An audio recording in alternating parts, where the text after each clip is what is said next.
Sanibonani babukele emakhaya okhulumayo uMpumelelo Mzolo osuka from kwi-company T&TMedia esuka eKZN sizoshutha ama-award Mtcma aseGoli endaweni ekuthiwa iJOBERG Theatre.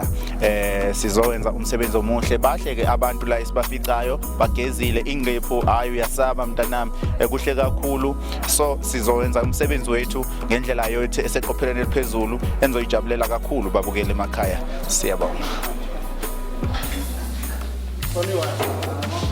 Asingeneni ngaphakathi ke siyobabuka abantu ukuthi bahle kangakanani esithemba ukuthi uzobajabulela nawe lapho mbukeli emakhaya abantu abahle ngaleli ndlela abahle ngayo ozobabuka nawe asingeneni ngaphakathi siyobabuka.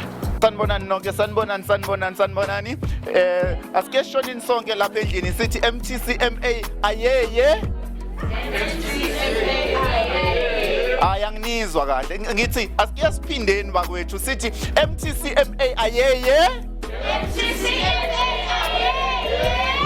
ya sesikhona sibohle kakhulu siyathanda bakwethu indlela enigqoke ngayo indlela enizimisele ngayo yazi niyayizwa lento le so ngathi ke konke ngihamba kahle sinifisela inhlanhla nonke eninominatiwe nenizosupporta siyabonga kakhulu.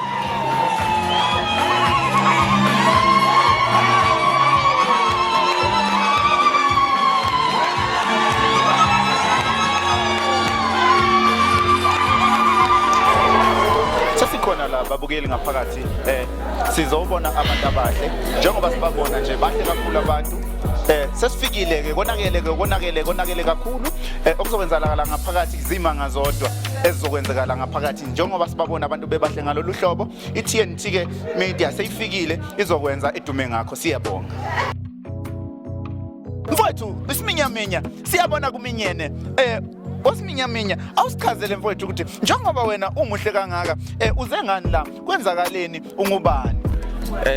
Bafethu usiminyaminya lo mfana kaDlamini phansi eharding esanda mawasiqoqe esigodi lapho makhona la namhlanje kuma Mtcma award ngizolanda nje award collaboration.